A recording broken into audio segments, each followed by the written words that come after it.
أصحاب السعادة، السيدات والسادة، السلام عليكم ورحمة الله وبركاته. أنا سوزان الحسري، وباسم مجلس الشرق الأوسط للشؤون الدولية أرحب بكم في حفل السحور السنوي للاحتفال بشهر رمضان الفضيل، أعاده الله عليكم بالخير. يسعدني أن ألتقي اليوم بزملاء وأصدقاء وشركاء المجلس، وأشكركم لحضوركم ولصداقتكم ودعمكم الذي يساهم في نجاح هذه المؤسسة الفكرية ويدفعها إلى التقدم. تشهد منطقة الشرق الأوسط الكثير من التغيرات الجذرية والمهمة التي تنبئ بمرحلة جديدة، كما تستمر المعاناة من الحروب والنزاعات التي تودي بحياة الأبرياء. في هذا الإطار أردنا في هذه المناسبة الإضاءة على جانب هام لهذه التغيرات والنزاعات، وهو دور ناشطين شباب من المنطقة قاموا بنقل صورة معاناة الشعوب من الحروب والإبادة والقمع. لم يكتفوا بكونهم مشاهدين أو ضحايا لهذه النزاعات بصمت، بل أرادوا إيصال صوتهم للعالم عبر المنصات الرقمية ونقل صورة الواقع المرير الذي يعيشونه ويعيش تحت رسحه أهلهم وبلادهم. يسرني أن أدعو الآنسة هنا الشهابي الباحثة في مجلس الشرق الأوسط للشؤون الدولية لإدارة الجلسة النقاشية التي ستستمر لساعة من الوقت. شكراً مجدداً لحضوركم، وأتمنى أن تستمتعوا بهذا النقاش.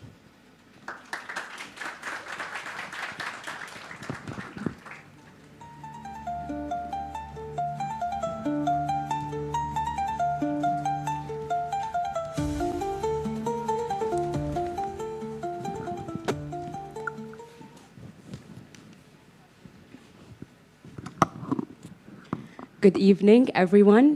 On behalf of the Middle East Council on Global Affairs, I'm once again delighted to welcome you all to this year's Suhoor event.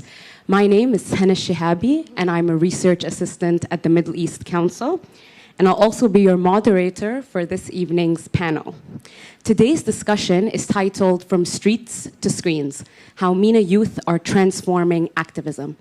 And this speaks to youth's integration in traditional and modern forms of activism, and it reinforces their roles as active agents of change across the region. Digital platforms have been instrumental in MENA youth's activism, particularly in times of war and conflict, where mainstream media often fail to capture the scale of realities on the ground, lack access to reporting in conflict zones, or face risks of attack. Our panelists today are all testaments to the power of youth across the Middle East and their active efforts to reclaim the narrative and bridge between the region and the world. Before I move to introducing our fantastic panelists, let's get a preview of their impactful work. Can we please play the video?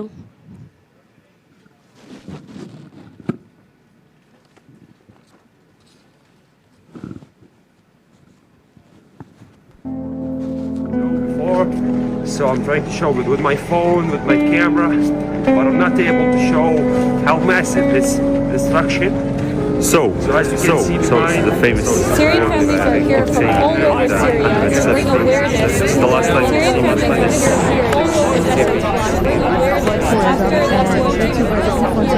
So this is a famous word. I keep saying it during the 107 days. This is the last time you will see me with this heavy, stinky vest.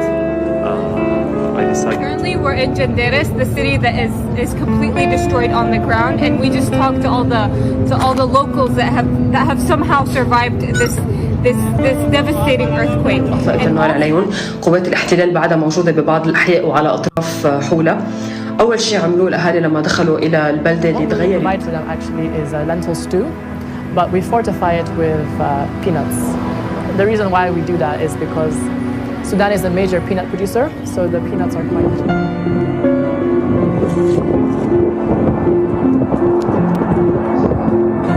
as we were painted out to be sellouts, and the Assad regime was painted out to be part of the axis of resistance and protecting the Palestinian people, I'm here today in Yarmouk camp, the largest Palestinian refugee camp.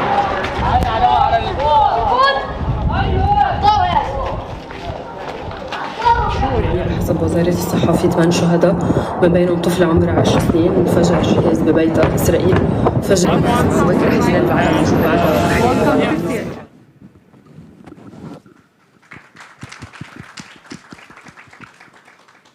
Thank you to our communications team and Mustafa for putting this video together and showcasing the powerful work of all of our panelists. And with that, I am honored to introduce our panel of inspiring youth voices. To my left, Celine Qasim. She's a Syrian human rights activist and intercultural expert specializing in refugee rights and global advocacy. She has worked closely with policymakers and international organizations worldwide. Through digital education, content, and advocacy, she strives to bridge the gap between Syria and English-speaking audiences, raising awareness and fostering a deep understanding of the complex realities on the ground. Next to her, we have Mu'taz Azaiza. He's an award-winning Palestinian photojournalist whose lens captures untold stories of hope and resilience, shedding light on his people's struggle for dignity. Through his powerful imagery, he reveals to the world the strength and perseverance of Palestinians determined to live freely in their homeland. And we have Noor Sleiman.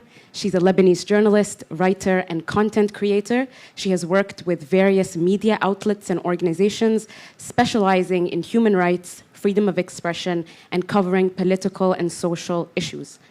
Through her work, she aims to encourage audiences to think critically about the media's role in shaping narratives. And last but not least, we have Yusuf Patterson. He is the co-founder of the Khartoum Aid Kitchen Initiative, where he focuses on delivering food and medical assistance to those impacted by the ongoing conflict in Sudan. And with that, I'd like to kickstart our discussion.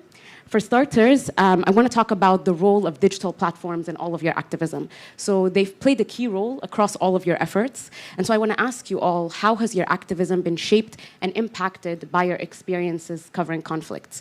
I'll go to you, Celine, first. So earlier we were talking and you mentioned that before late 2024, the last time you'd been in Syria was over 14 years ago.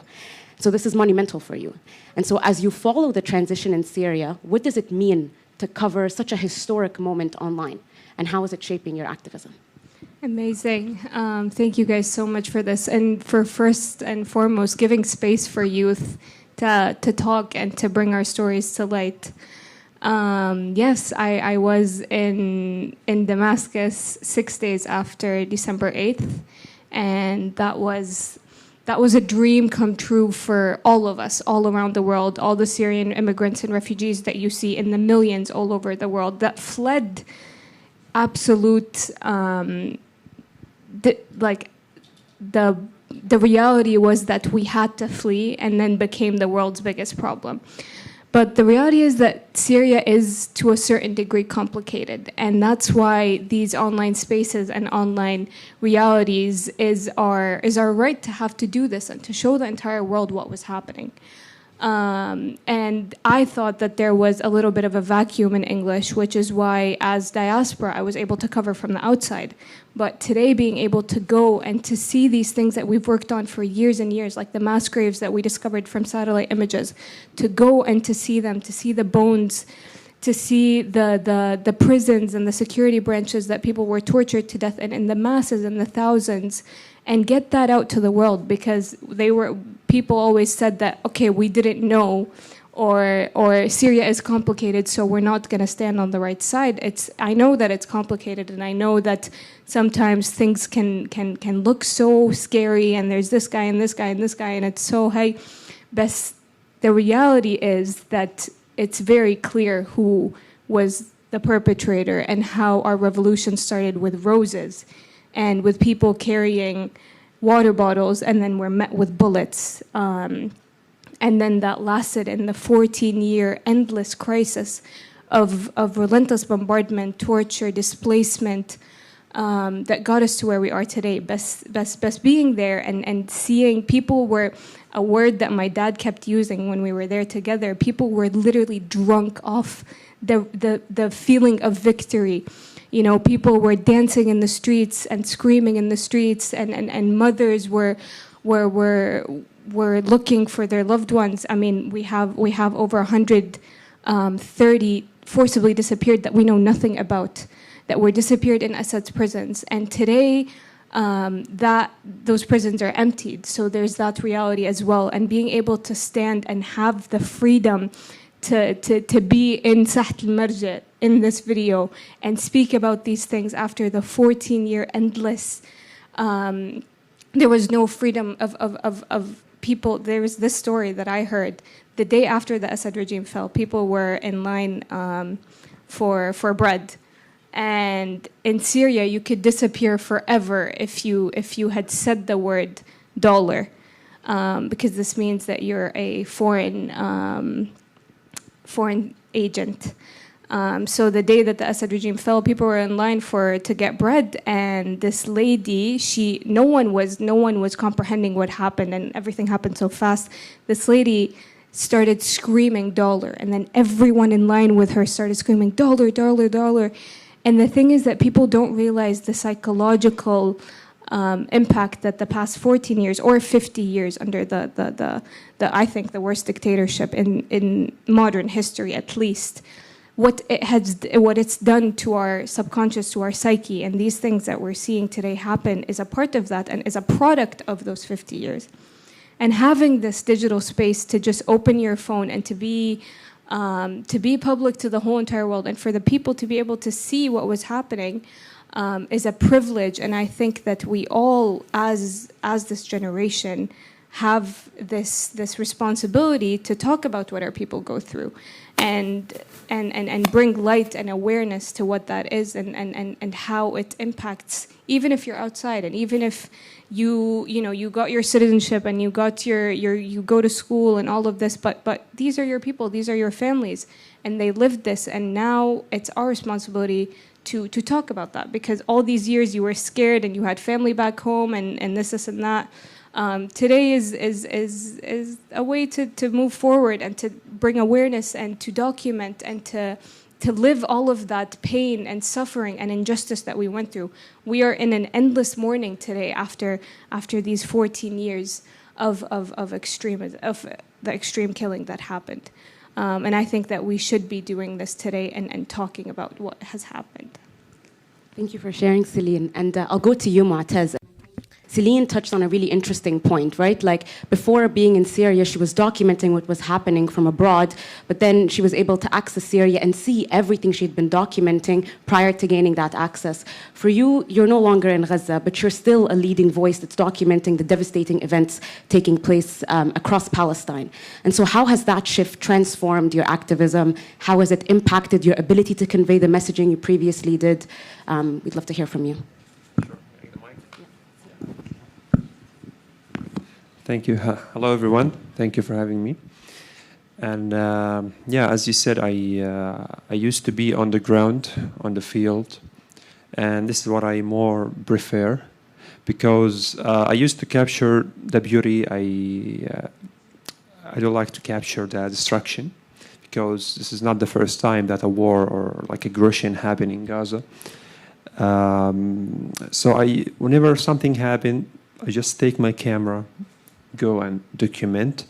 Most of the time I didn't boast about it or talk about it, like since 2017, because I just want to make beautiful pictures from Gaza, not the rubble and destruction. But it's about being responsible person, and when a war happened, you see that you have a skill, you have a tool, you can help your people with. So on the ground, I showed everything, literally, for the world, and I didn't expect that millions of people will follow me in a short time. And this is like a big responsibility. And after hundreds of days, documenting, I start to feel that I'm repeating the same image. Every day there is a new massacre, but it's a massacre, and I saw it. I saw this before happening before. I documented and I showed everything. So I used the access that the world helped me to get. Okay, I want to go out. Maybe I will do something. And it wasn't even easy to leave, and it wasn't easy to stay at the same time. After 4 or 5 times of threats on phone call and on social media, and you see like the tanks is so close to your house, and you start to have shortage in food, and your house is full of people, and after, even if you will leave, you will not have a place, and you need to. So in the last days, I went to Rafah city to bring 2 tents from the Qatari committee to rebuild Gaza. So thank for them. And that day I went back to home with the tents and preparing myself that I will leave my house and put the tent on the street because this were so close to my house. Then I started to realize that in a short time, that me being alive is more helpful than being dead, because we lost more than 50,000 people, more than 200 journalists. And what I feel while on the ground, we lose a colleague, 2 days, then nobody talking about him. Well, maybe here and there, but not changing anything. Like we expected when the Israeli occupation kill a journalist, the world will stop them. But nothing happened. So, I start to believe that I need to keep myself alive. By God, willing. I left. My plan was, I want to go out and make a big noise for the world. And I did it, kind of, but I didn't realize that the world outside, it's working very well. A lot of people they feel us, but they're not gonna die from hunger because of us. They're watching, they pray for us, they donate, support. But people in Gaza in that time, because we hear it's a genocide, ibadah, we expected that when I go out, the whole world is, on hold. No, I didn't see that. So I tried to learn more how to deal with the world for the first time, to travel for every place I can reach. Just to show my images, tell them what I saw and what I witnessed. Because even if I will be today in Gaza, even if I stayed, I will just show the same images, and just the world will, put likes, comments, shares, and I don't want this. This is not my goal. So I start to work on something else, like I want to work with the children in schools. I went to some countries, I visited them, I told them about Palestine, the occupation, and I start to experience new things I didn't used to, and maybe I'm not I don't have the experience in this, but the circumstances put me into this. And in Gaza, everyone from my age, because we used to live in a besieged place, whenever you get an opportunity to change your life for better, you never leave it. So I had the opportunity to change many of my people's lives for better. So so this is why I still continue doing what I'm doing, even if I'm not taking the camera right now, because this is what I love. I'm trying to change with the world, and I hope to go back to the camera soon. Thank you. Thank you, Mu'taz. I think, Noor, on to you. I think in Mu'taz's points, it's really, really kind of striking how important journalists are in their coverage of the different issues that are transpiring in different conflict zones, in their ability to educate global communities on the events unraveling in their respective contexts. And so I know you're a journalist. You've been extensively covering Lebanon. You've been covering Lebanon on the ground for a long time. And so how has that experience in your role as a journalist shaped your activism? And I think specifically in a region where a lot of people are impacted directly and indirectly by conflict, what does it mean to be an activist? And just a heads up, Noor is going to be speaking in Arabic, so please put your headsets on, so if you don't speak Arabic. Thank you. شكرا. مساء الخير. شكرا كثير على الاستضافة. أنا كثير سعيدة إنه عم بقدر شارك تجربتي معكم. بدي أشرح أول شيء المشهد اللبناني لأنه شوي معقد. نحن بلبنان في الانقسام السياسي كثير حاد، يعني في تنوع أحزاب وفي تنوع خصومات، وما في رأي واحد جامع على أي شيء تقريبا، وحتى النظرة للتاريخ وللحاضر وللمستقبل كمان منا نظرة جامعة، وللأسف عن الحرب كمان النظرة ما كانت جامعة، خصوصا لأنه مثل ما هو معروف أنه الجانب اللي كان عم بيحارب إسرائيل أو عم بيقاوم الاحتلال كمان هو جانب في حوله الكثير من الخلاف والخصومة، عم بحكي بالداخل اللبناني. فهيدا الشيء كتير أثر على طريقة تعاطي الإعلام مع تغطية الحرب والتعاطي السياسي طبعا مع الحرب. يعني ب 8 أكتوبر 2023 وتقريبا لمدى سنة كانت الحرب تقريبا محصورة بالقرى الحدودية المتاخمة لفلسطين المحتلة، بس كانت حرب، يعني ما سميت حرب شاملة مثلا بالإعلام، ولكن كانت حرب. كان في عشرات ألف النازحين اللي تركوا قراهم واضطروا أنه ينزحوا، كان في شهداء بشكل يومي، كانت القرى بلشت عم تتعرض لمحاولة محو من قبل الاحتلال، وكان في دمار واسع جدا. فكانت بالنسبة لي حرب شاملة، لأنه حرب على أي جزء من لبنان هي حرب على كل لبنان. للأسف هيدا الخطاب اللي عم قوله هلأ ما كان موجود بشكل واسع بالإعلام، وما كان موجود على المستوى السياسي أيضا.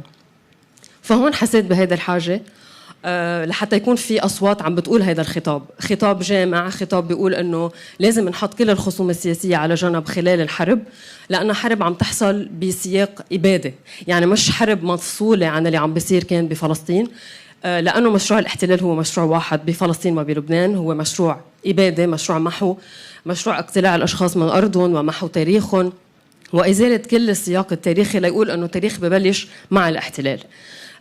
هون حسيت لازم يكون في عنا دور كصحفيين عندهم رأي، لأنه خلال الحرب ما بعتقد فينا نكون على مسافة من شو عم بيصير نحن كصحفيين، لأن حرب كمان علينا بالدرجة الأولى، بمعنى أنه نحن مهددين، أهلنا مهددين، قرانا مهددة، بيوتنا مهددة. فما كان في مجال أبدا ما أكون صحفية عندها رأي واضح ومنحاز تماما للناس لحقهم بالمقاومة بكل الأشكال ولحقهم بالبقاء بهيدا الأرض.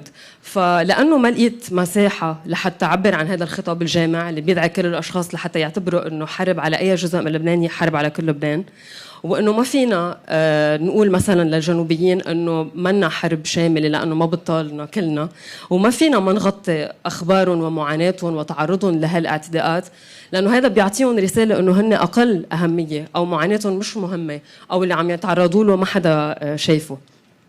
فبلش هذا الشيء من تقريبا 8 أكتوبر 2023 لما بلشت وثق أو انشر على الانستغرام اعتداءات اليومية للاحتلال، واللي عزز عندي هذا الشعور انه لازم كمل، انه في كتير اشخاص كانوا يقولوا لي انه نحن عم نعرف انه قرانا عم تقصف من عندك على الصفحة، وهو شيء محزن لانه كان لازم يعرفوا بهذا الاشي على المينستريم ميديا مش على صفحة حدا على انستغرام. بس كمان هذا كان دافع اساسي لحتى لاقي انا شخصيا كمان اجوبتي انه انا صحفية بس عندي رأي، فمش رح يقدر لاقي لنفسي هذه المساحة إلا عندي على صفحتي اللي ما في عليها سياسة تحريرية مثلا تفرض أنه شو أقول وشو ما أقول. بس طبعا كان في كتير على مواقع التواصل الاجتماعي تضييق وحجب طبعا وسياسات فيها كتير من القمع، بس ما كان في أداة تانية لحتى نوصل هيدي الاعتداءات وهيدي الانتهاكات ونحكي عنها، وكمان نوثق قصص الناس، لأنه برأيي واحدة من الأدوات الأساسية هي أنه نحكي عن قصص الناس، لأنه هن الدليل الواضح والأقوى أداة عنا على وجودنا بأرضنا وثباتنا فيها واستعدادنا للبقاء فيها رغم كل المحاولات لحتى يقطعونا من هذه الأرض أو الاحتلال لحتى يقطعنا من هذه الأرض. فهون كان دور السوشيال ميديا بأن تواجد وأخلق هذه المساحة، ومش بس أنا على صعيد شخصي، يعني في كتير أشخاص من القرى الحدودية أو حتى من البقاع كانوا هن يخلقوا صفحات على مواقع التواصل الاجتماعي وينشروا شو عم بيصير بضيعتهم، يعني هن يكونوا صحفيين وناشطين وحتى يقوموا بمبادرات فردية. فصارت كل العالم تقريبا صحفيين وناشطين، وهذا الشيء مؤسف بمحل أنه حسوا أنه في حاجة يحكوا لأنه ما حدا حكي الإعلام التقليدي غاب بفترة كتير طويلة ورجع كثف تخطيطه لما صارت الحرب شاملة. يعني تقريبا من أيلول 2024 كثفت التغطية، بس كانت الحرب بلشت وهي حرب مجددا بسياق إبادة، فما كان يمكن أبدا غض النظر عنها أو اعتبارها ما عم بطلنا كلنا كلبنانيين. فشخصيا أنا هون قدرت لاقي الجواب بين الصحافة والأكتيفيزم، لأنه شعرت كمان في حاجة لحتى أدفع الأشخاص يفكروا بطريقة نقدية حول دور الإعلام.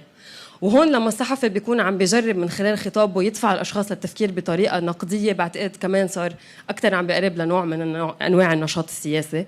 فهون كان كثير مفيد لإلي هذا النشاط.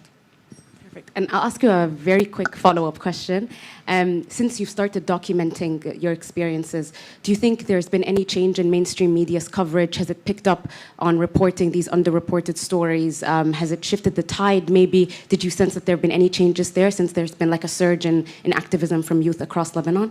أكيد صار في كتير من التغيرات حول كيف بطريقة تعاطي الإعلام مع هيدا الحرب وتوثيق قصص الناس. صار في اهتمام أكتر بأنهم يروحوا على هذه القرى ويوثقوا قصص الناس، ومش بس قصة معاناتهم، لا قصة وجودهم بهالأرض وعلاقتهم مع هيدا الأرض وتاريخهم وكيف بيزرعوا وقد صار لهم بيزرعوا وشو بتعني لهم هيدا الأرض. وبعتقد اللي دفع الإعلام لحتى يتصرف بهذا الطريقة هو إنه استشعر أو لاحظ وجود هيدا الموجة من الناس اللي عم بتبادر هي انها تروح وتوثق وعلى مستوى كتير فردي. يعني فيكون مثل ما قلت لك ابن الضيعه عم بيروح يفتح لايف او يعمل فيديو مع جاره اللي عنده فرن او عنده محل ويخبر الناس عنه قد صار له بهيدي الارض وشو عم بيعمل وبيدعي الناس يجوا يساعدوه. فكانت هيدي طريقه من الطرق لحتى نثبت الناس بارضها، وهيدي الطريقة من طرق المقاومة وهي كتير مهمة، لأنه علاقة الناس بأرضهم وتوثيقها وإظهارها للناس هي واحدة من أهم الأدوات لحتى نواجه كانت هيدي الحرب. Amazing, thank you so much.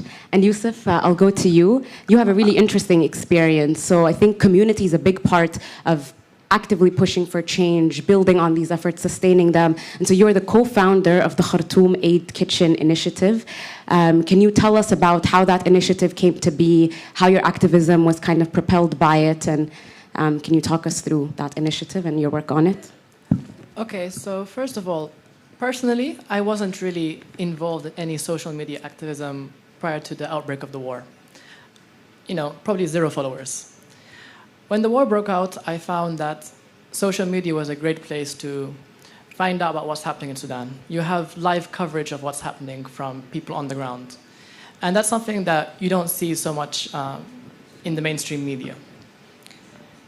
And especially after the first few weeks of the fighting, and then the evacuations took place of foreign nationals, Sudan completely dropped out of the media coverage, Western media coverage.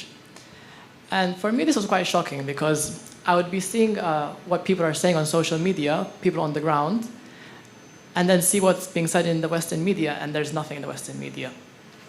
So I realized that, you know, there is a big gap, and I have to try and do my part to try and fill that. So I became more active on social media. I started to grow more of a following. And alongside that happening, there was a humanitarian crisis beginning to unfold in Sudan, right? You know, the economy was shattered, people were getting displaced, people were finding themselves in a situation where they could no longer afford basic foods and medicines. You know, Sudan is currently the world's largest humanitarian crisis and also the world's largest displacement crisis. So what happened was, on the ground, people started to share meals. They found that their neighbors couldn't afford to eat. So instead of having 2 meals, they would have 1 meal and give 1 to their neighbor. Very quickly, that was no longer enough to meet the needs of the many, many people that were going hungry. And so people started to set up food kitchens.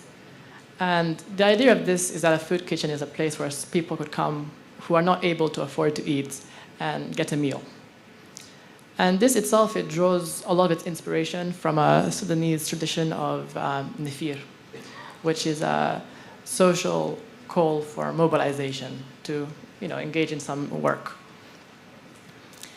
And so as the humanitarian crisis is unfolding, as I'm sort of growing more of a following, me and my good friend Mohammed, we decided to co-found the Khartoum Aid Kitchen to try and provide support and set up kitchens on the ground in Sudan to help feed people. We started with one pilot kitchen in Al-Hitana, Durman, and from there we managed to grow now to 41 kitchens, which feed roughly 30,000 people every week. Naturally, activism has been a very big part of the work of the Khartoum Aid Kitchen, because as an activist, if I'm able to raise awareness about what's happening in Sudan and let people know about what's happening, they can see that, actually there's a very severe crisis happening, people there are suffering, and it motivates people to donate money, it motivates people to say, how can, I help the people there? Amplifying the voices of ordinary Sudanese on the ground, especially because, I'm half English, half Sudanese. I've lived in both countries, so I can kind of bridge between both cultures. There's a lot more on the Arabic media side of social media on Sudan than in the English-speaking media. So getting that across the Western audience has been very pivotal in helping to raise awareness about what's happening in Sudan. People call Sudan a forgotten war. I think in many ways it is forgotten, but it's also ignored. So raising awareness about what's happening on the ground in Sudan, helping to transform my social media presence into like a physical difference on the ground for people who are in need.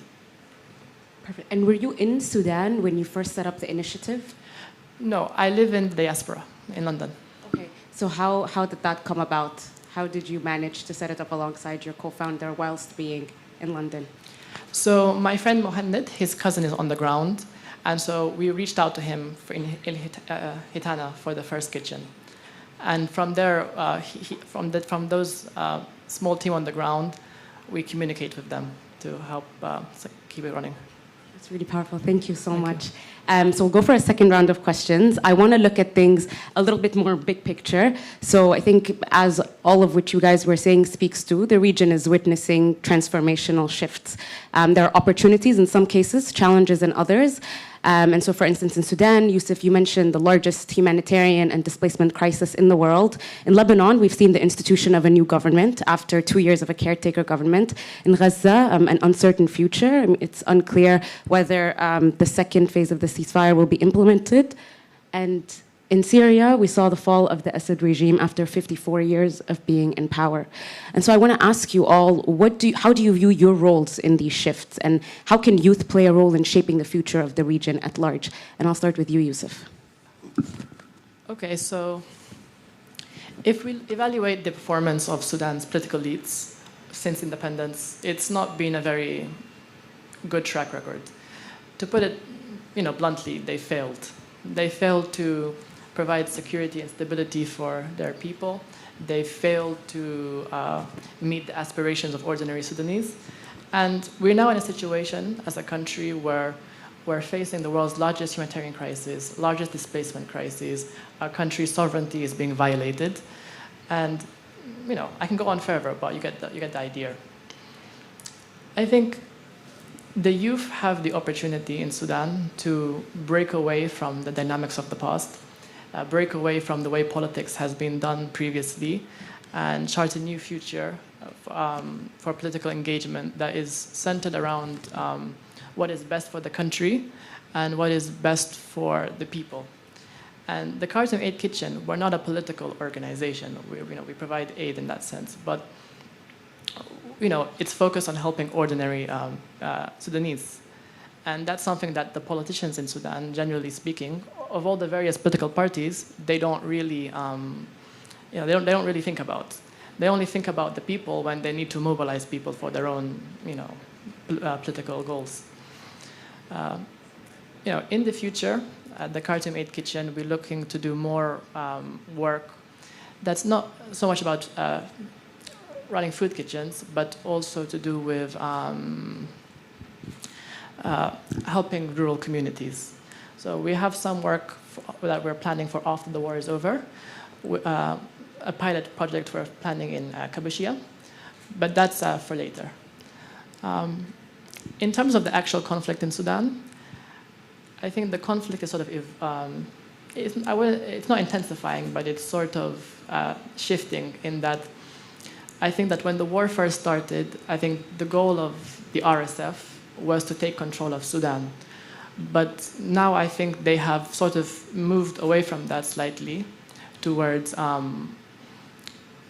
thinking about controlling a part of Sudan, right? So it's hard to say how the conflict in Sudan will evolve. Will it become like a Libya-style situation where we saw the country was divided into two armies, two governments, effectively two states? Or will we see more of a rural insurgency? But either way, regardless of how the conflict evolves, I think, with the way that the political elites in Sudan have failed the country, the youth have a very big role to play in pioneering a more constructive form of politics and a more, a form of politics that's more centered around the interest of the ordinary people. Thank you. Noor? صحيح انه بلبنان في عنا تغييرات وكان الكثير عم بيطمح انها تحصل هذه التغييرات وعم تحصل وفي كثير حديث عن بناء ومحاولة اصلاح وعهد جديد بس في واقع موازي وكثير صعب للاسف وهو انه مثلا بجنوب لبنان في 5 مواقع لا تزال محتلة من قبل الاحتلال الاسرائيلي وهن مش بس 5 مواقع على الحدود في مناطق واسعة حول هول 5 مناطق عم يتحرك فيها تقريبا الاحتلال الإسرائيلي بشكل كتير براحة تامة الاعتداءات بعدها مستمرة بالجنوب اللبناني وبالبقاع وبشكل دائم ومستمر الطيران الحربي والاستطلاعي بيضل بالأجواء بلبنان وعم بيجمع معلومات وعم بيشكل قلق وتوتر دائم وبيشعر اللبنانيين أنهم منتهكين حتى بخصوصياتهم وبحياتهم اليومية وهن تحت التهديد المباشر كل الوقت فإلى جانب كل الحديث اللي عم بيصير عن عهد جديد ومحاولات إصلاح في هذا الواقع المؤلم للأسف أننا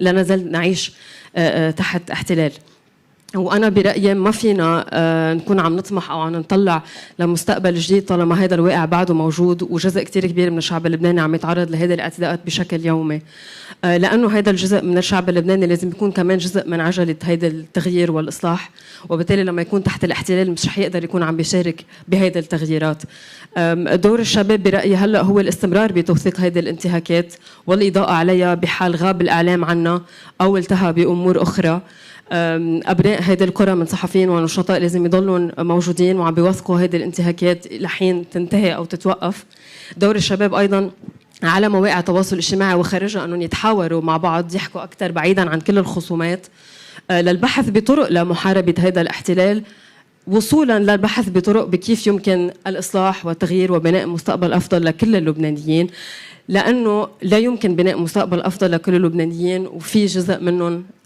تحت الاحتلال وعم يتعرضوا لهذا الكم الهائل من الاعتداء فبعتقد هلأ المرحلة هي مرحلة استمرار بتوثيق الانتهاكات والاعتداءات الاستمرار بتوثيق قصص الناس وضمان تثبيتهم وثباتهم بأرضهم ومرحلة حوار جدية بين الشباب وغيرهم حول نحن كيف بنقدر أو شو هي السبل والطرق لمحاربة الاحتلال والبناء نحو مستقبل أفضل. Thank you. Martez? Can you repeat the question? So just what role do you view youth playing in shaping the future of the region amidst these series of shifts that are taking place region-wide? Okay, youth could lead the region to a better future for everyone, but only if non-youth allowed us. Yeah, so especially in Palestine. Sometimes I want to ignore talking about this, but like you all know that we have the Palestinian division, and me as Motaz, who don't like any groups, all what I did is for my Palestine, my home. When I raised up and I showed the world and the whole world, like watch my home, my country, and the violations of the occupation through me. I expected that I will receive like a Palestinian support to continue. I went out, I didn't find like anyone to contain me. A Palestinian like organization, government, We have two governments, so none of them. So I found that they neglected me, even if I have a good power. I have people eyes and ears. So yeah, we lived like for the last 18 years, nobody hears from the youth in Gaza or in the West Bank.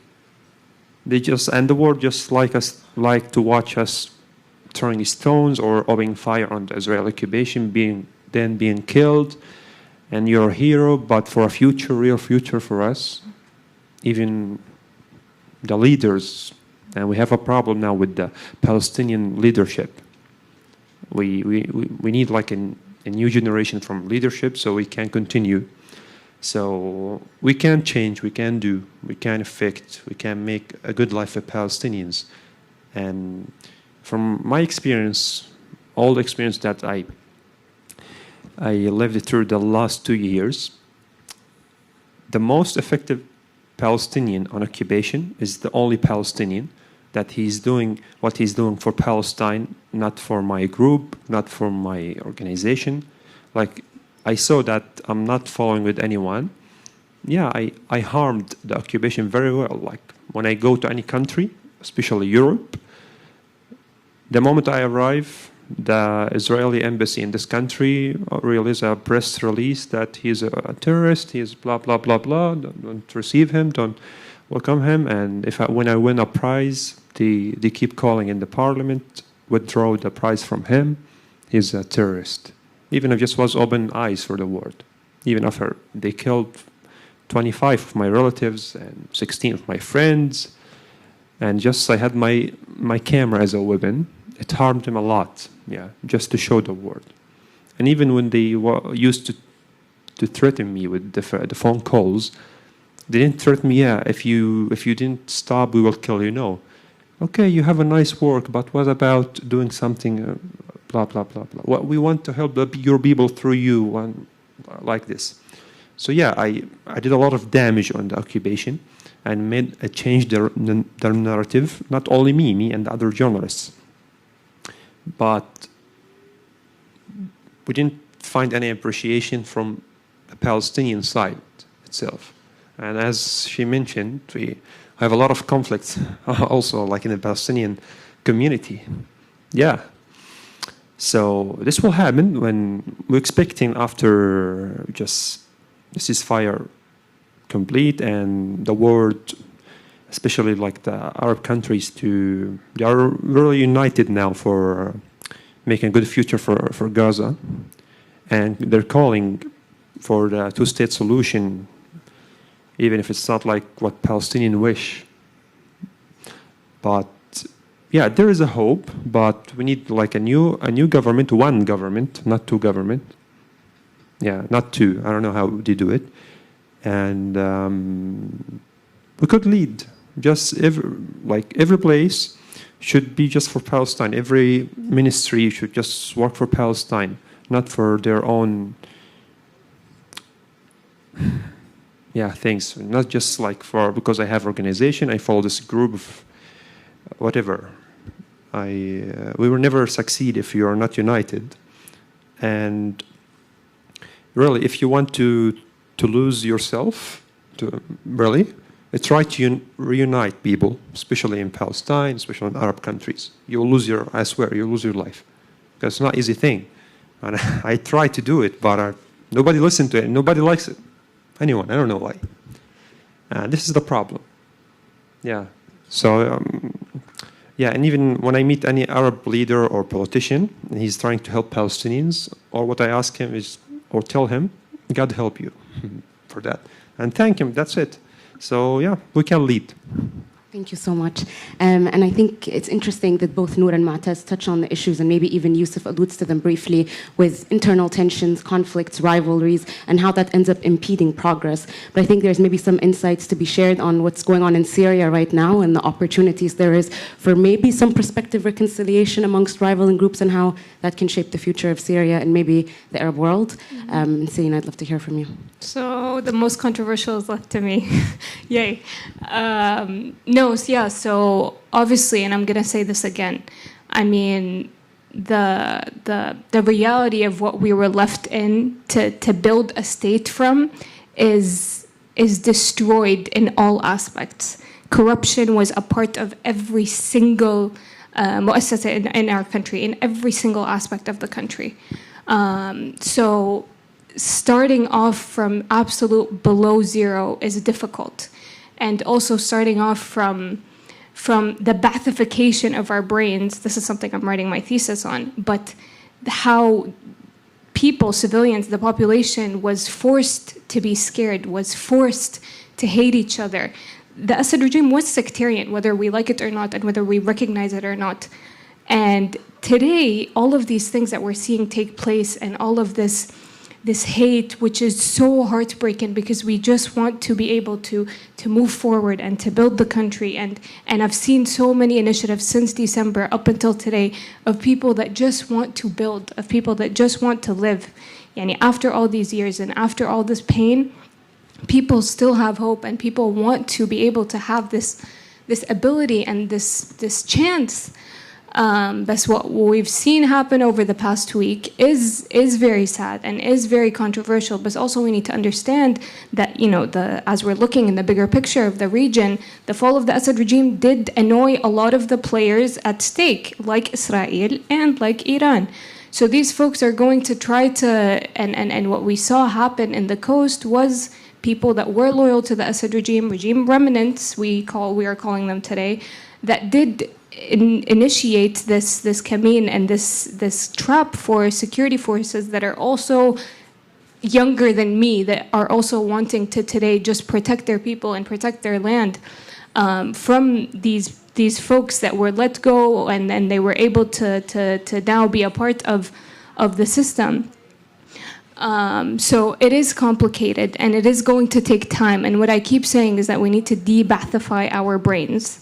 And there's a lot of work to do on that. There's a lot of efforts to put also in charge. Just like my friends over here said, I think that we have been forced to not work together, to not trust each other, to not be able to put our hands together. And then in the Syrian context, half of our population was displaced. Over 12 million people were displaced internally or externally. So you have all this force of people in the diaspora, in the neighboring countries, that view things from a different way as to how people on the ground view it. People on the ground want to eat and want to be able to live and want electricity that they haven't had for 14 years. They don't care about democracy and these things that we're talking about outside. And this is something that I'm seeing when I'm going and I'm talking to the people on the ground. And we just want to eat, and we want to have electricity, we want to have water. So it's different. The two outlooks of what is happening is very different on the outside versus on the inside. And then again, on the role of youth, I was a part of an initiative that took place a couple of weeks ago called Think, which was a bunch of Syrians coming from all around the world that want to invest in Syria. And it was over, I think, 500 people. And it was started by a group of Syrians in Silicon Valley that have reached the top companies that work in like the most, like Microsoft, Google, et cetera, that left during the conflict and were able to work on themselves from the ground zero. One of my closest friends, he did not speak English when he left, and he was in refugee camps, and then ended up in Stanford and now has his own startup in Silicon Valley. So all these people have the passion and the ability to come back and to serve their country. And this is what we want to see more of. And this is, and then there was Startup Syria, a bunch of also startups in Syria that are applying to get funding and to have people invest in them. But again, this is going to be difficult with the reality that we're seeing today, with the sanctions that are still there, with people not wanting to accept that the Assad regime is gone, whether that's internationally or internally. So there's a lot of things at stake, and there's a lot of things that are going to shape what it looks like moving forward. But I still have hope, even with the images coming out, with the videos coming out. We've been through way worse. I still have hope, and I think that a lot of us do. After all of this, we can't just give up now. And we have a lot of work to do moving forward. And yeah. Thank you. And so I want to give you all the opportunity to ask our panelists some questions. We don't have too much time, so we'll take 3 questions. Please raise your hand, and the mic will be directed to you. And just introduce yourself and mention the panelist the question is being addressed to.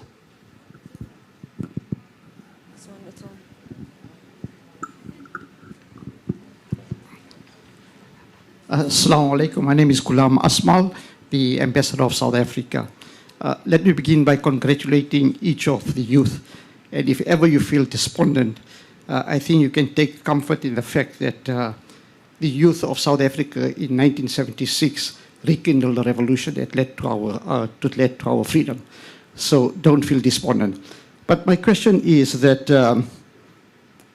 as much as your activism is important and you are doing great work, do you see it as an end in itself, or is it a strategy for taking it forward to the next stage?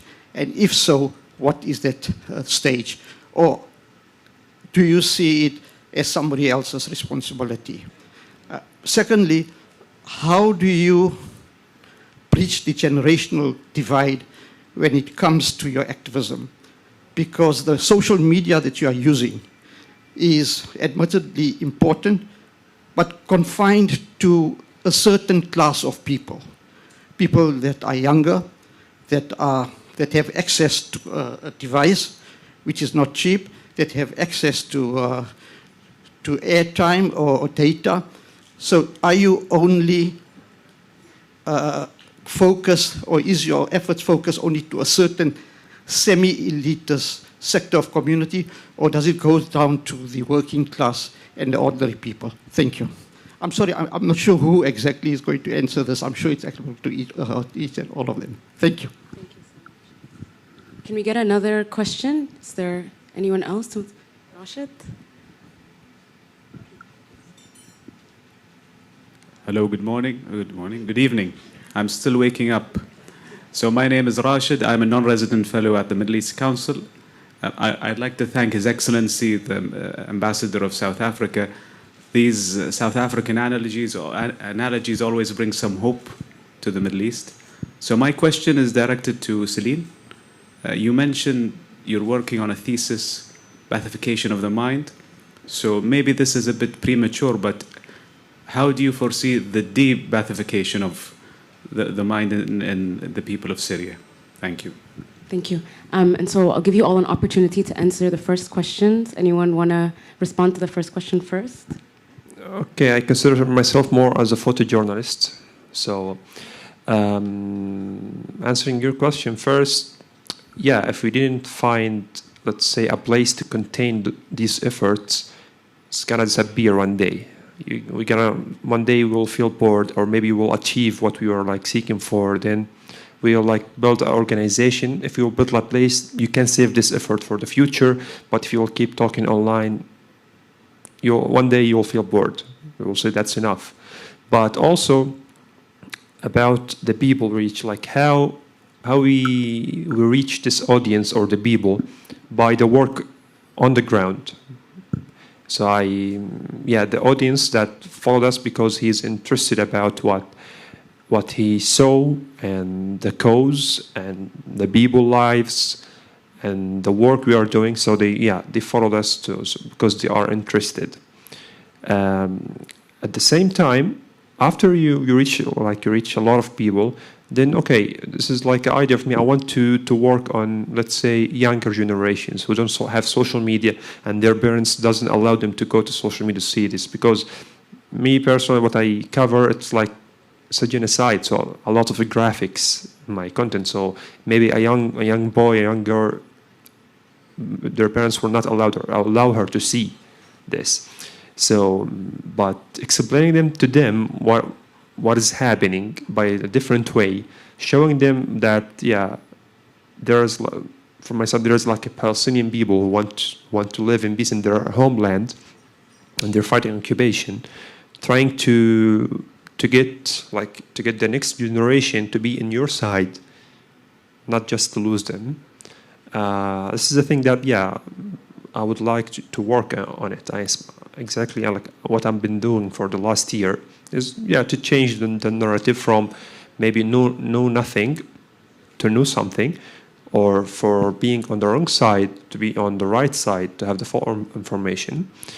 But you'll not find everything like in a one person, Everyone like have something special. This is why I think you're here to hear from us, because everyone has like a different aspect, a different story. So you can't contain everything in one person. Thank you, Mu'taz.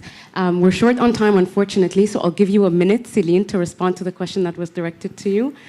Please stick to that 1 minute. Yes, okay, I'm sorry, I'll try. So basically, I think that the number one thing that we should be working on to de-Ba'athify our brain is to have dialogue. Because for the past 54 years, we were not allowed to know each other. We were not allowed to trust each other. The neighbor, people from the same family used to tell on each other. The people that told about my dad were Circassian. So it's in your own communities were the people that you did not trust. So I think the main point of how we can move forward from this 54 years of so much injustice and freedom of being able to be yourself is to talk and to get to know each other and to introduce ourselves to each other. We don't know each other as Syrians. We need to create this bridge internally and externally, diaspora and inside, and from different provinces. So we're also racist internally to each other. So there's that as well. So creating dialogue and creating space for that dialogue in whatever is to come, whether the transitional period or the period after that, inshallah. Thank you so much. And with that, I want to thank you all for tuning into this discussion. I hope you found it as insightful as I did. Thank you to our panelists, not only for participating, but for your continued efforts to reshape the region. I have hope. I think you all set the tone for the hope that we should all have for the future of the region. And finally, I just want to say, like I think our panelists have all echoed, this would not be possible without empowering and inclusive leadership. I'm very grateful for the team at the Middle East Council, and particularly the communications department headed by Suzanne, who invested a lot of time and effort in platforming an all-youth panel. I hope it was worthwhile. Thank you so much. And we have a lovely buffet set up for all of you, so please enjoy the suhoor. Thank you.